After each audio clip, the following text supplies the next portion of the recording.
What's up, guys? Thanks for checking out Hunt Recap Episode 4. I wanted to get this out sooner, but I just wasn't able to, still learning all this video and editing stuff. But this is a cool hunt. This is going to be a quick one, and this was a successful hunt.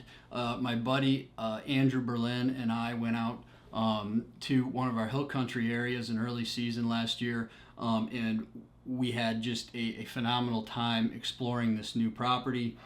New area, several different properties, but we ended up getting in on a really nice buck, and Andrew, he picked a great spot, and I'll explain why he picked that spot, and had some action. Unfortunately, we weren't really filming at the time, so I don't have any great footage of this, but the principles and the strategy of why this worked, I think is a important one to take a look at. This may or may not help you in some of your situations, but I know that this was a very eye-opening hunt for us, and we've used this since then, and it's been repeatable. So we'll take a look at the map. I'll run through exactly what happened, and walk you through why Andrew was able to be successful on this really nice buck in early season. So if we take a look at the map here, you can see it's a very hilly area. There's hardwoods and crop mixed into this area. This down here and all down here was standing corn. This was standing corn over here as well.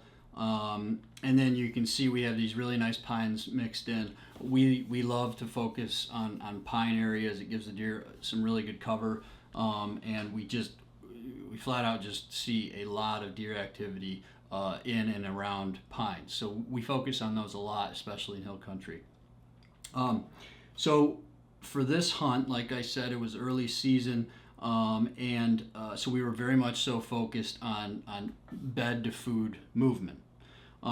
So in the hills, this gets a little complicated because the elevation, they use the elevation just as much as they're using the wind.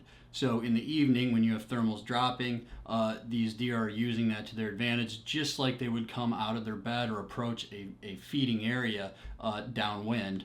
Sometimes they will do that in the hills, but they'll be using the thermals. So sometimes they'll come from below a feeding area to scent check that. So if we take a look at why Andrew picked this spot in the first place, there are a few key features to point out. We had a straight south wind for this evening hunt. So we were looking at those leeward points for bedding. So immediately we focused in on this draw and on this draw. So I actually ended up over here and bumbled around, screwed up my access, and I had a very unsuccessful evening. So thank God for Andrew having his stuff together on this hunt. So Andrew focused in on this draw. Andrew focused in on this draw here. And the reason this looked good on the map is for a couple different reasons. First of all, you had this nice secondary draw here, and usually the most productive draws that we ever hunt have secondary draws coming off of them. It gives them extra bedding opportunities, and they're able to scent check the area above them in the evening with those thermals dropping a little bit easier. Going into this, we had no idea what the food situation was, other than we knew that there was standing corn because we drove by it. Come to find out, we did find a couple apple trees. We found an apple tree here, and we found one, I think it was right about there. So they were very secluded apple trees. Both of them had big scrapes and a lot of activity under them. I found this one when I went in that evening. There was a trail camera on it, so I moved on. I didn't want to screw up that guy's spot, so I moved on and went off to the east here. This apple tree we found after the fact, so we didn't know it was there. So anyway, Andrew really liked how there was this little grassy opening here on this transition between the pines and the hardwoods. So he wanted to get up in there. There was a road. There was a road at the bottom of this draw, so we basically just parked at the bottom of the draw, and then I went off like this, and then Andrew walked straight up here, got on the edge of this grassy stuff, and sat right about there. As he was walking in like this. As he was walking, he got to this point right here, and there was a really nice big 10 point that got up, and he bumped him out of there. So that in itself was a success because we found that deer's bed. And after he shot the deer, we walked around and there was bedding all in there, all in this tall grass. They love tall grass. So anyway, Andrew's sitting here and he's watching these openings.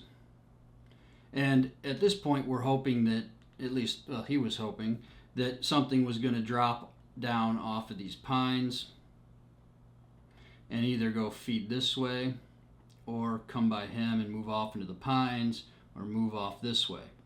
And that's essentially exactly what happened. He was sat here, and actually Andrew saw 3 bucks that night. The first one he bumped. The second one was another nice, 8-10 point. And it's funny because the second one he saw was actually being chased by a dog. And it ran right down this way, down here, being chased by the dog. And the dog, they ran off down this draw. Who knows where they went. So it got closer to the dark. It got closer to dark, and the thermal started to drop. And then Andrew heard some movement back in this area. So the buck that he ended up shooting was with a smaller buck and I think a doe, and they were moving right along this elevation line, and they stayed within the pines. So Andrew was in his tree here in the saddle, and he had to turn around and shoot behind him, which in a saddle, right, that's one of the best shots you can have, something directly behind you, because it's very easy to make that move around. So everything worked out really nicely. The one thing that we did learn here is that the deer didn't seem to be dropping straight down like they do during the rut. They were moving on elevation lines, and this is something that was consistent with the other spots that we sat throughout the week we were out there. We saw deer, instead of just dropping straight down that elevation like they do during the rut, they were moving along elevation lines. So, it's pretty safe to guess that that buck was bedded, somewhere in here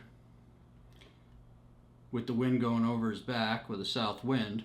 And then when he was ready to get up and eat, he got up, maybe dropped down a little bit, got on this elevation, and came right around to here and walked right to Andrew. Andrew spun around and smoked him right there.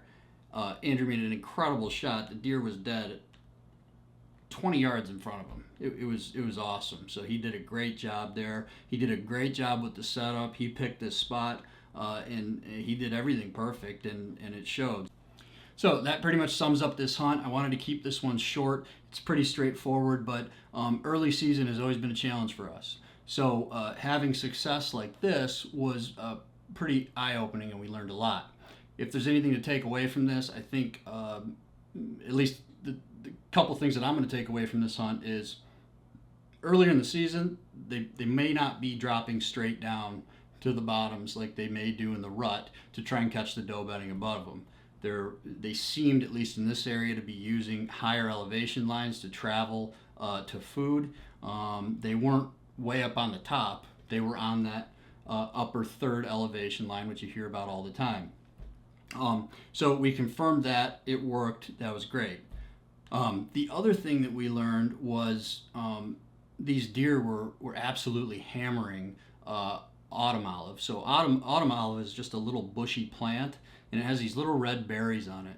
And it was surprising to see this because there were apple trees dropping fresh apples in the area, and they were actually choosing these autumn olive bushes along the way. Now, it's possible that they were eating these autumn olive bushes along the way to get to the apples or the corn or whatever it may be, kind of a staging food source, and they wanted to wait to get to those major food sources until dark, because that's probably where they're running into hunters most often.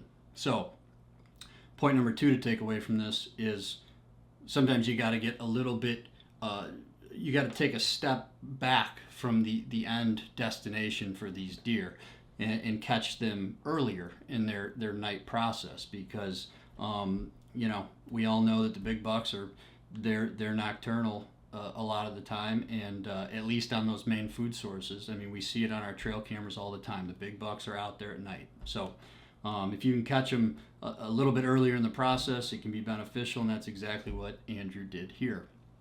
So that sums up this hunt. Andrew, congrats again on an awesome buck.